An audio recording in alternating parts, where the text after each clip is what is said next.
Today I have a very special interview with Daniel Wilcox. He is an award-winning horror author, podcaster, writing coach. What doesn't he do?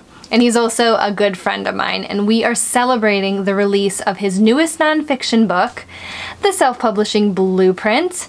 And stay tuned to the end of the interview for your chance to win this book in my hands. It's pretty cool, isn't it? So thank you so much for joining me today, and please let everyone know how you got started writing and to where you are today. Yeah, so I've been writing a lot of my life. I wouldn't say I'm one of those people that always dreamed of being a writer. I've got a lot of interest in a lot of different places, but writing was something that I just kind of have enjoyed along the way.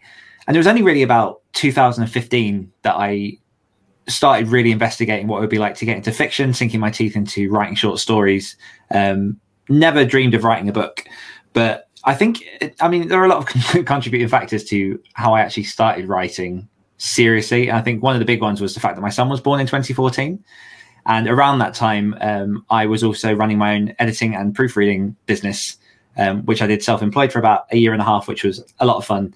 Not so much when you got a newborn kid who's in the house all the time, but I think I got that rush of, anyone that becomes a parent, I think goes through it, of that moment of what can I do to show my best self? And it was around that time I've always been interested in reading. Like I say, I've enjoyed writing, and I received a book in a Secret Santa, which was a collection of short stories from Stephen King, which I'd never really read short stories. And I read through them, and the book was Everything's Eventual. And the first story in there is called Autopsy Room 4. And for anyone that's read it, they'll know, it's just phenomenal writing, the mystery, the intrigue, the suspense. And I was like, I was just pulled in by it. I'd never seen this type of writing before. And I started putting my hand into just attempting some short stories. I went from writing a couple of short stories to planning an epic saga trilogy of a fantasy book, which, why isn't that the next logical step? And flopped massively once I got to chapter 3. And then I ended up somehow just... I put that to the side and just went, I'm going to try and write a horror novella, because I had this idea of a Western town, a demon made of smoke. That was kind of all the premise that I had. Pantsed my way to the finish line and created a book called Sins of Smoke, which came out in October of 2015 and hit #1 on the Kindle horror short story charts. So that was quite encouraging to go, okay, maybe this is something that I could try and just push forward and see how far I could take this. Nice.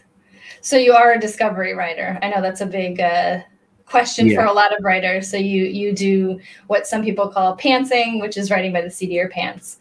Yes. And you still do that even from then till now?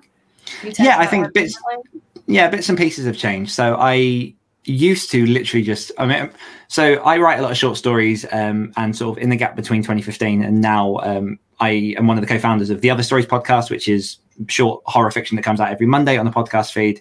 It's been going now for 5 years, and we've just hit 8 million downloads, which is we're very happy with that. Awesome. But that all originated from writing short horror stories, and pretty much all of my short stories are just entirely pantsed. I have maybe what's the word? A prompt. There we go. I needed a prompt for the word prompt. Yeah, it's normally a prompt or a theme, and then I'll have an idea of a story that could be anything from sort of 2,000 to 5,000 words. And I just enjoy the cathartic experience of writing the short story and just seeing where it goes. It's always interesting to put yourself in that moment and just play.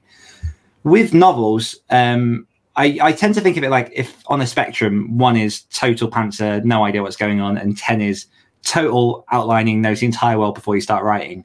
I probably sit around a 3 or a 4.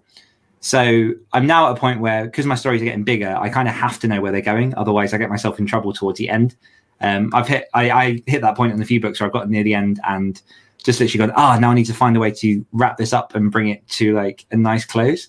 And when you're writing series as well, obviously it's better to know some outline of, where the next 3 books are going to go. So yeah, I now sit sort of in that sort of comfortable middle between 1 and 5, where I know the characters, or at least who the key characters are, to take me forward. I know the type of story I want to tell. Usually I'll know the ending, and 9 times out of 10 I'll have the first scene very, very clear in my mind, because that's what gets me excited to start the story and see where it goes. Yeah, I tend to have the usually a middle scene in my head, or the ending. The beginning is usually pretty big for me. Yeah. The middle scene. You just sandwich everything around it. Yeah, or like a climax, like an exciting part. And Yes. then I'm just like, well, how did they get there? And then where do they go? Type of thing. So it depends on the story. Most of my thrillers are like a really gross, like thriller scene. And then I'm like, ooh, that's exciting. I like it. Why did you choose to self-publish versus going with traditional publishing? In all honesty, I just never considered traditional publishing. When it came to having written that first book, I've always been very interested in the publishing process. As I mentioned, I edited, I was a proofreader. I got my start in publications, interning at the local university and working in their sort of publishing department. So it was like magazines, it was brochures, it was things like that. And I got really intrigued by, like, I don't know if this gets a bit too sort of like geeky, but like the types of paper, like whether it's gloss or satin, like the thickness of paper, sort of what GSM are they, like the sizes, how it's all sort of all printed.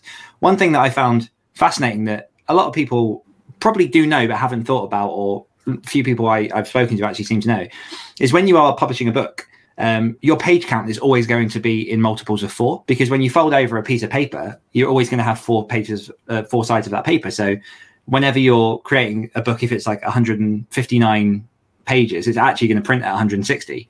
I think that's a really useful like tidbit of information to know when it comes to doing your book, because then you can add more adverts into the back, or you can like shift things around to make it so that it fits nicely into that book. But I geeked out about the actual process. And when I stumbled across KDP, Kindle Direct Publishing, around the time I was publishing or looking as what I was going to do with Sins of Smoke. And I just looked on there and it had the full sort of menu of, you know, paper types, book sizes. I could literally, I just wanted to experiment and see if I can get a book on Amazon and see what that looked like, because I had no idea how. I'd been a big customer of Amazon's for years, so I knew that Amazon was sort of a respectable place to put your books out. And yeah, I've never really looked back. Like there is a part of me that is intrigued by the traditional process, but at the same time, I'm having too much fun being in control of what I do. And I love sourcing new covers. I love the whole aspect of reaching new readers, and very, very specifically being in control of who I'm contacting and my audience base, and allowing them a direct line to me. I know that one of the downsides of traditional publishing is that oftentimes the audience will be very much focused towards the publishing house as opposed to the author. And in my mind, to be really, really sustainable in this industry, the more you can have your audience at your feet, that sounds really sort of like megalomaniac, but that's not what I mean. But the closer you can get to your audience, and the more you can kind of be in that direct contact with them, the more likely it is that you can make this a sustainable business, because there's no barriers. And people really, really like interacting with authors and being able to share their lives and sort of being like building the community around who you are as an author. So yeah, it's not a case that I'm anti-trad at all. It's just more a case of like, I love self-publishing. Yeah, as I have a traditional background coming into self-publishing myself this year, I find fascination with that as well, like trim sizes and determining what kind of paper you want. As I'm sort of getting closer to that step, is like geeky exciting. Like it's a labyrinth to go through. But it's like it creates the book for you, like, you know, just depending on what genre you do. And I don't know what it is about it, but I'm really enjoying it. Yeah, it's nice because it's literally, you can just take it in any direction you want to. And I will share a little nugget of information that I definitely learned from very, very early on, which was when I did first publish that book, I was looking at the way that I was formatting my Word document. I was like, what is the perfect font? I need the perfect font for this book. And I'd go through it, like every book that I had, and I was like, this. And then, yeah, this is probably sadder than I meant it to come out. But I spent 3 days trying to pick the perfect font. And then I came to, I think it might not necessarily been this, but like Garamond or something. Formatted my entire Word document, uploaded that to KDP, and they went, oh, we don't allow this font. Like there were 6 that you could actually get through their checker. So I was like, okay, then Times New Roman. And to be honest, 9 times out of 10, that's just the easiest route to go, because it's nice trying to be different, but at the same time, the more different you are, the more different the more jarring it is for the reader, because a lot of people, I think, you feel like you need to stand out as an author, and you definitely do, but in the right way. So as long as like your book's formatted properly, as long as like the typeface and the fonts are correct, it just helps the reader have that seamless experience without sort of jarring them out of what they're reading. Yeah, for sure. Times New Roman. Times New Roman, always. So why did you write the self-publishing blueprint? Yeah, so the self-publishing blueprint basically came out of the need to help some of my coaching clients and some of the authors that I work with to answer the questions that I felt were the barriers between writing a book and self-publishing a book.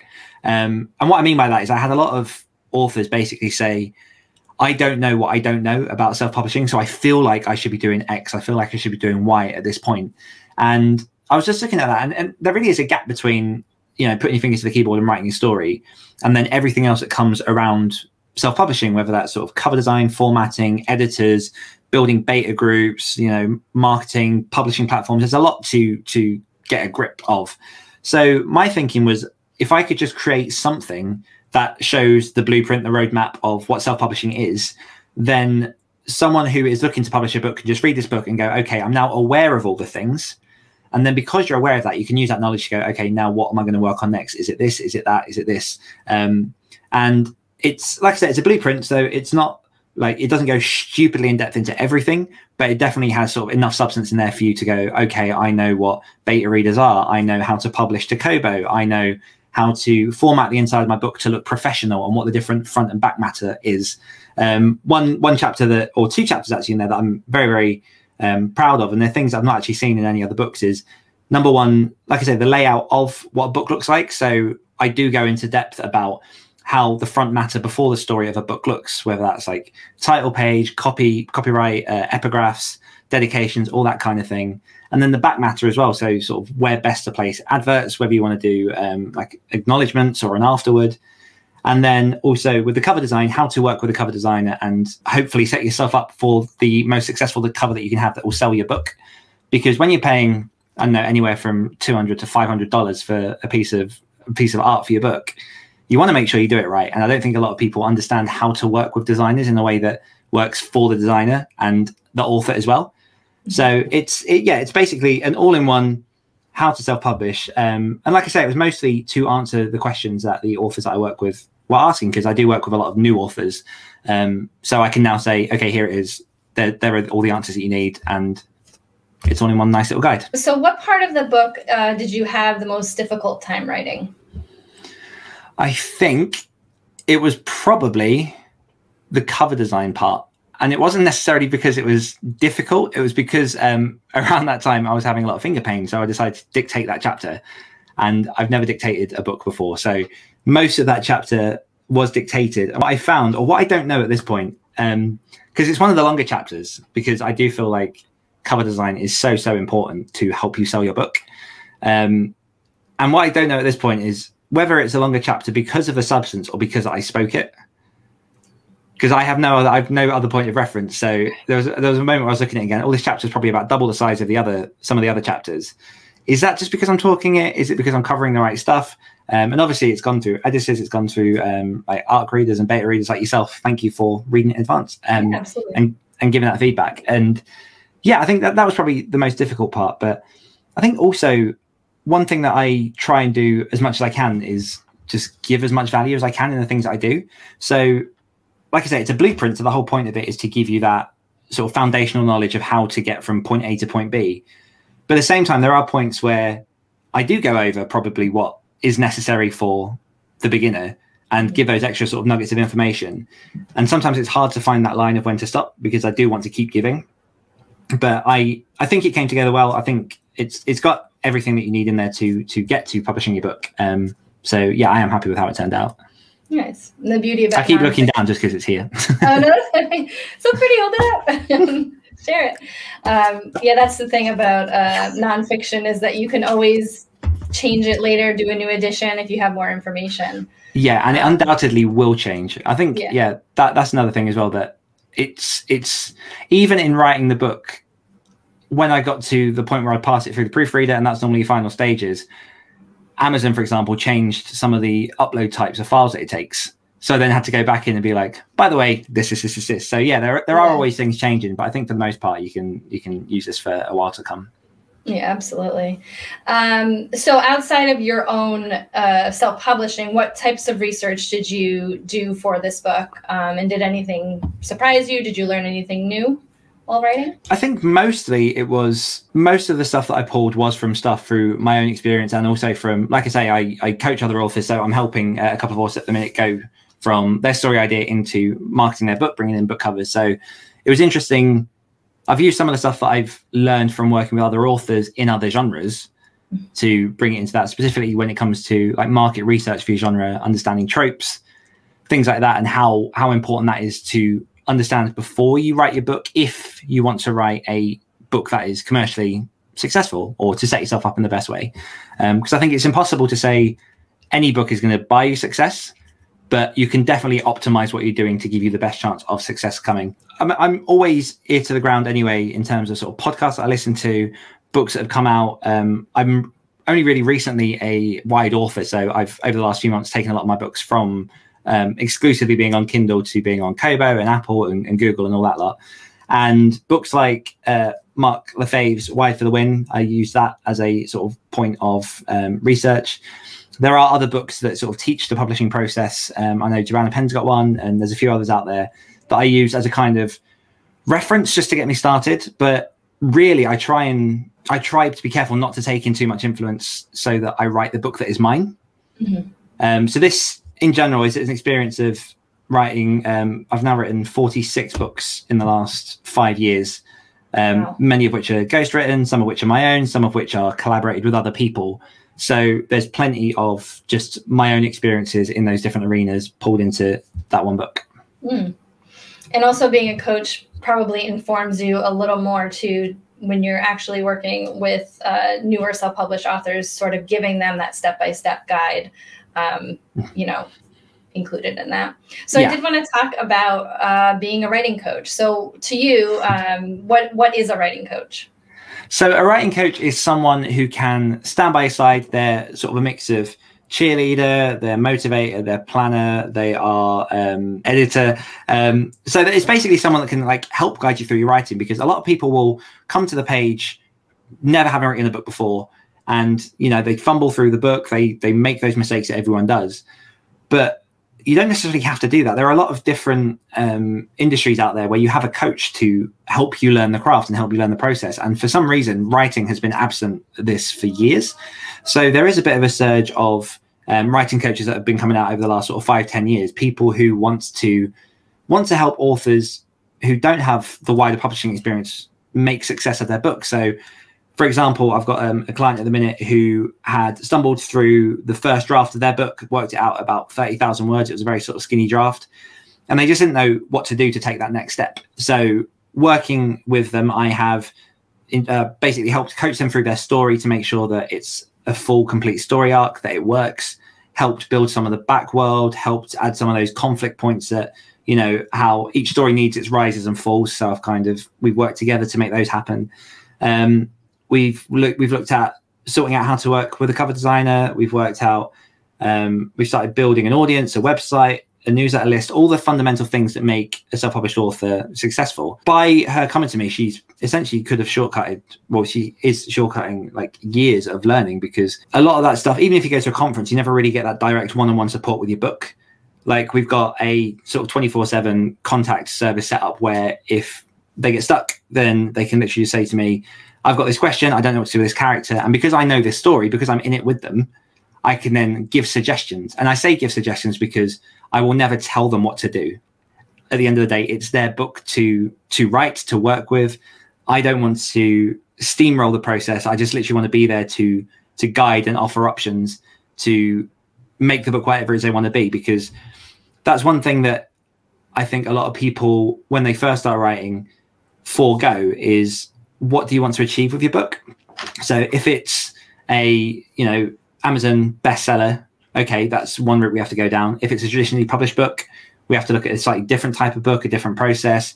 Is it just that you want to give it to your niece for a birthday present? That's a totally different process. So it really is just working directly with the author, understanding who they are, what they want to achieve, and then just helping them make that best book based off of the experience that I've gained over the last 5 years. Awesome. So you did mention that, you know, not telling authors, you know, what to do with their books, but giving suggestions. So what other good traits does a good writing coach have? Number one is listening. you need to be able to listen to your client, and not only listen, but have them feel heard. Because becoming a writing coach, it's so much more than just the book. Because when people are writing their book, if it's their first book, 9 times out of 10, it's the book of their heart, or it's, you know, there's a lot of emotional investment. It takes a lot to write a book. So you end up learning not just about their story, but about their personal lives, about, you know, their work habits, about like their family, any problems that they have. So you have to really be invested in understanding the person and helping the person to work on their book. Listening is a fundamental component of that. And like I say, giving suggestions and giving options to help them make the decisions for themselves. Because I say this constantly to my clients that I work in 6-month stints. So they work with me for 6 months. There's an option to go on and carry on working with me after. It's totally up to them. But the whole point of my coaching is that I don't want people to stay with me forever, because if they do, I failed. Like, do you know what I mean? Like, they're not, if you haven't learned enough to go off on your own 2 feet and start working based off of the things that you've learned, then I've not really done my job all that well. So it's understanding the ins and outs of their lives. It's being prepared to switch your approach, because all of my clients are very, very different people. So if I was going to coach you, I would coach you in a totally different way to how I would coach XYZ, because your circumstances, how you write, the time you spend writing, your family life, like your genre, what you want to, like, it's a very diverse range of circumstances you have to kind of deal with to try and get the best out of people. So it's listening, it's empathy, it's just being, it's more than a coach, it's just trying to be that like friend for them as well, and just make sure that you're guiding them in the right light, while also focusing on ensuring that they're getting the thing they asked for, which is the book at the end of it. Yeah, exactly. So as you mentioned, you know, coaching people a little differently. So what is your process like when someone approaches you to be their writing coach? So we normally start off with going through it and working out, you know, what they want to achieve. So they might have a book already done. They might have the draft of a book. They might just have the idea. But again, unless I know what it is they want out of this 6-month sprint as a coaching client, I don't know how to work, or I don't know which direction to set them up in. So that's probably the biggest part of it, is understanding where they want to go, trying to work out the big why of it all. Because once you as a writer know what your why is, you can hold on to that, and that's what keeps you going even when the times get tough. Like if you get 6 months into your book and you've hit the middle and it's hard and you don't know what you're doing, the why is what keeps you going forward. So we start there, and then we normally take stock of where the book is. If they've already got some semblance of what the book is, I will have read that in advance to at least understand some of the story and what they're trying to achieve.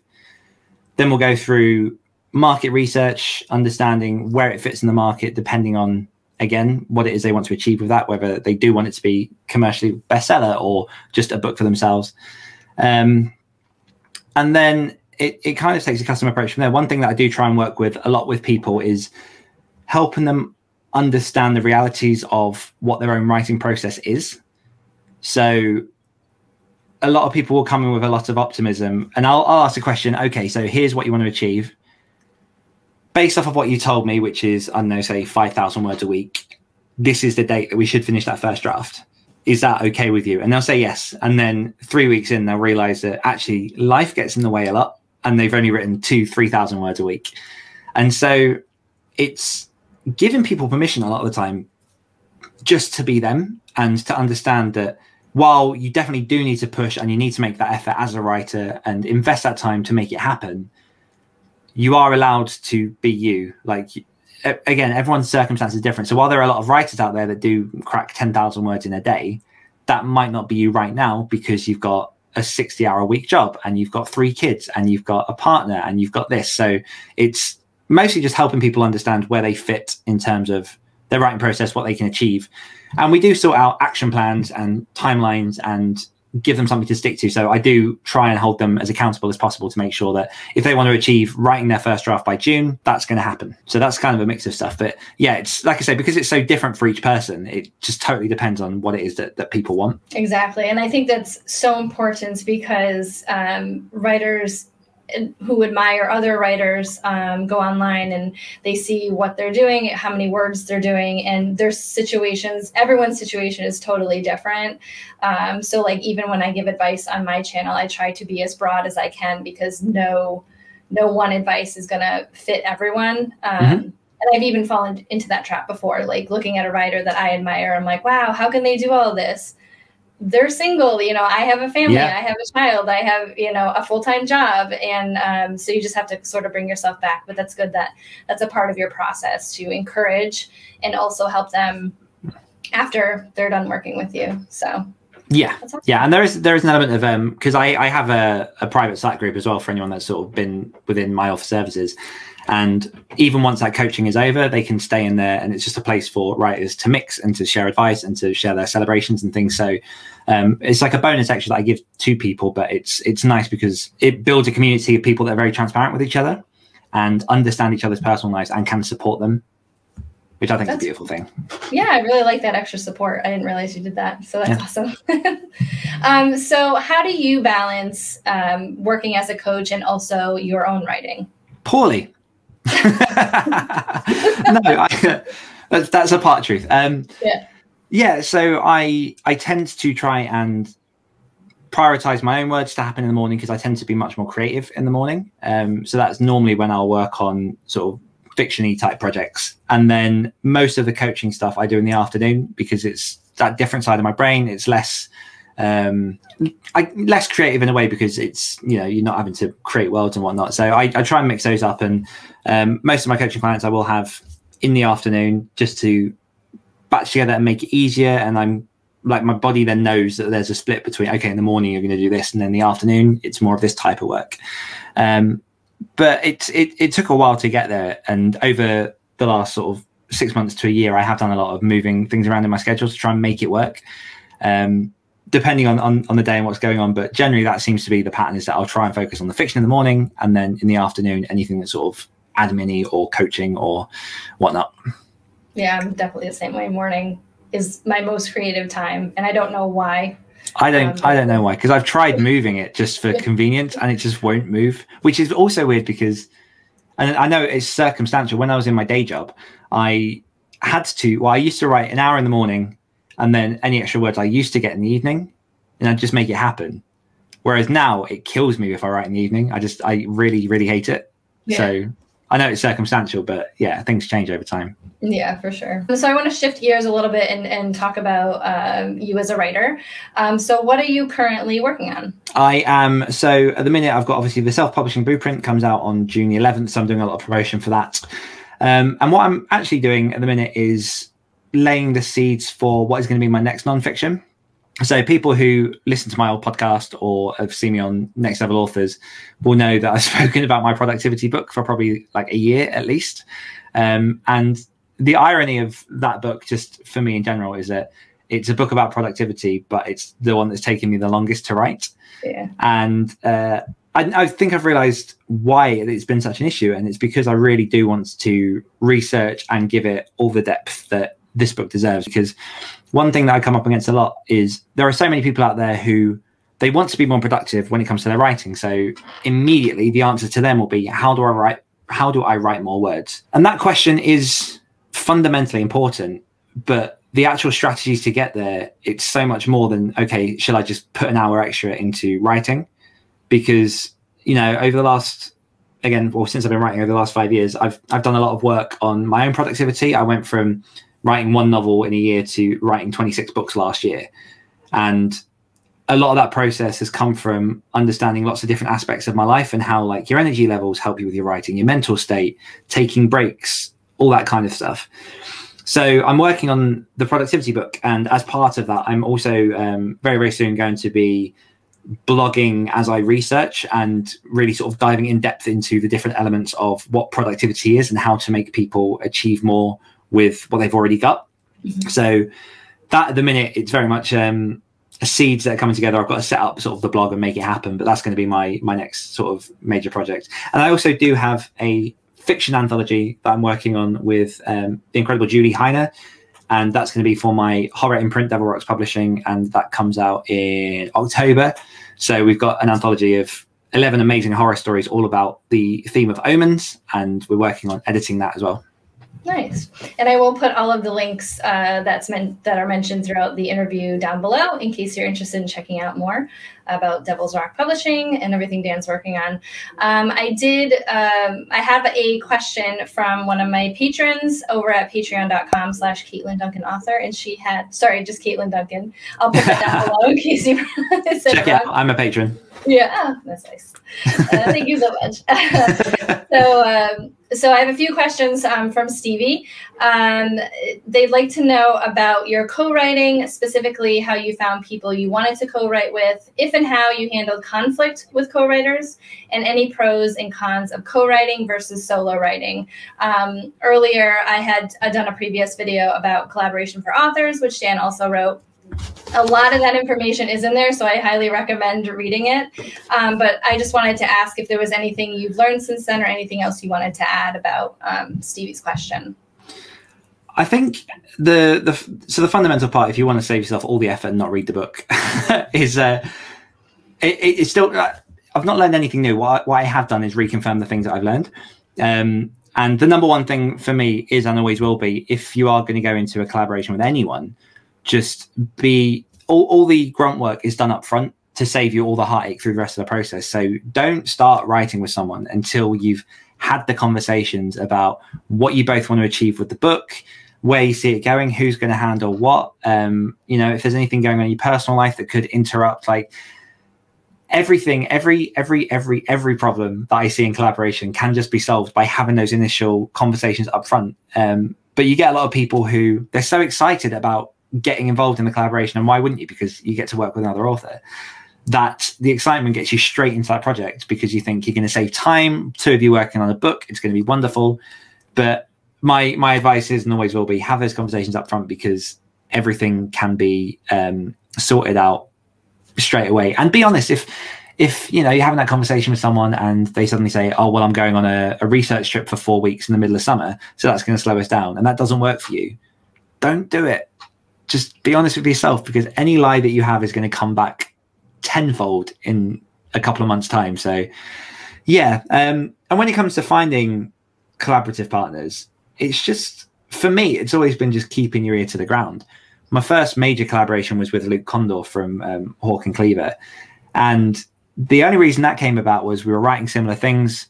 We both had very, very similar work styles, very similar vision of what we wanted to do. We had the conversation. We were very transparent about, you know, this is our work, so we're not going to be precious about our own ideas. And after that conversation, we're like, okay, let's make this happen. And it worked very, very well. I've had a couple where, you know, people have pitched me a collaboration, or I've pitched someone a collaboration. And in those conversations, it has come out where, you know, you can tell it's not quite lining up. And you just gracefully say, like, with the greatest of respect, like, I like you, but I don't think this is going to work, because for me, this is what I'm working on, and I just don't think it fits. And again, that is so much better. Like, I'm still friends with all those people because I've not lied, gone down the route and then ruined the friendship by not living up to the things that I've agreed. So it just comes back to that fundamental, be honest and be upfront.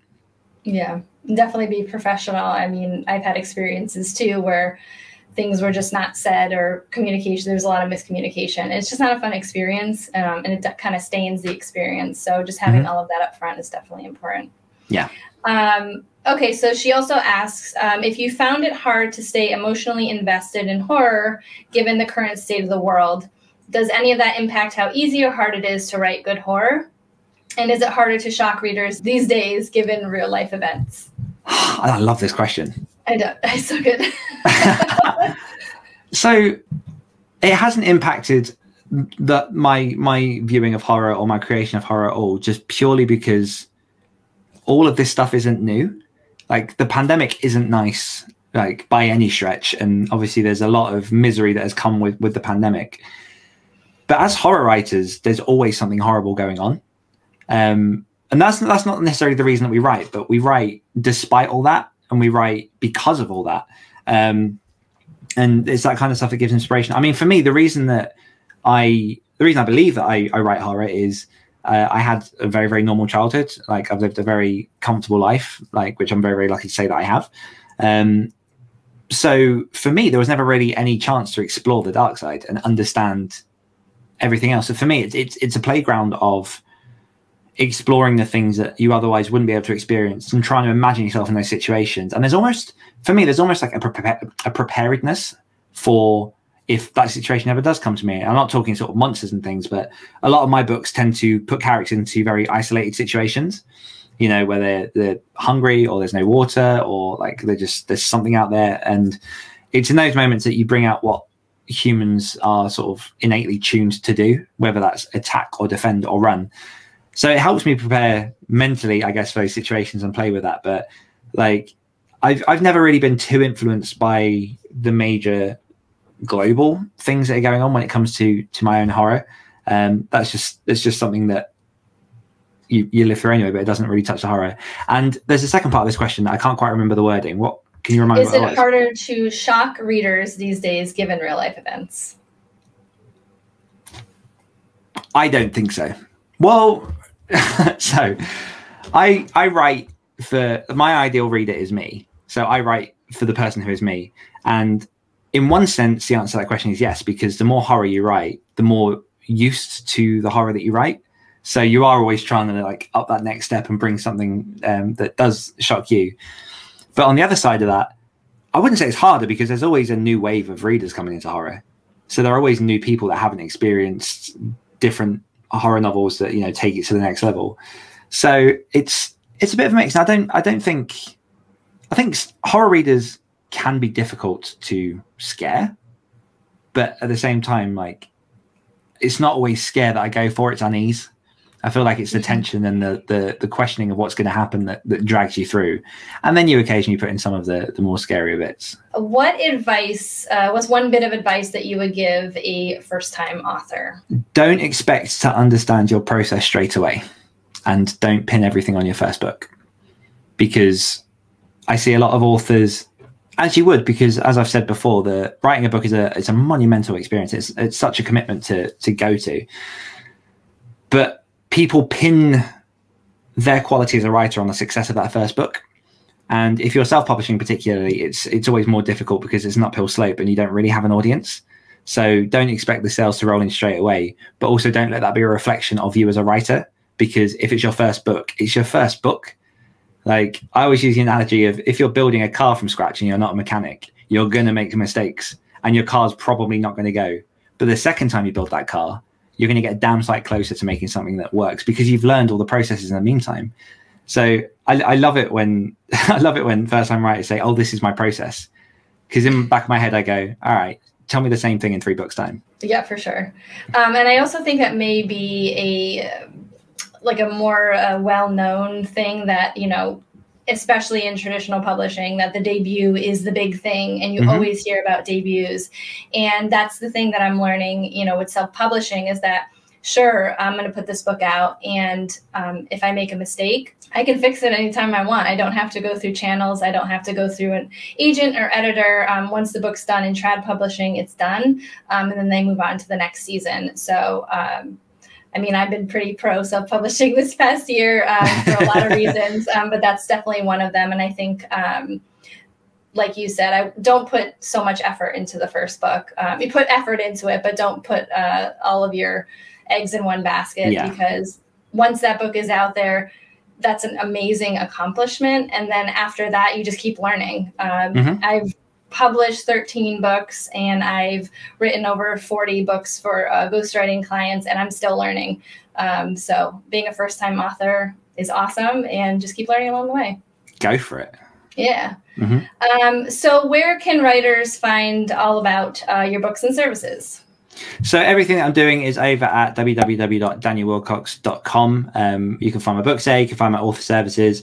One shout out that I will do as well for something that I'm starting in the 1st of July is I am running a 90-day book camp in which I'm taking a very, very small group of authors and taking them from the beginning of their idea all the way over to finishing a book in 90 days. So if you're interested, that's over on that website as well. That's amazing. That's so exciting. I can't wait to see how that turns out. It's going to be fun. Yeah, so thank you so much, Dan, for joining me today. And as I mentioned, all of the links will be down below in the description if you want to check out anything. And yeah, so we'll see you soon, hopefully. Thank you for having me. See you soon. Yeah. Bye-bye. Bye. I hope you enjoyed the interview and learned a little bit more about Dan.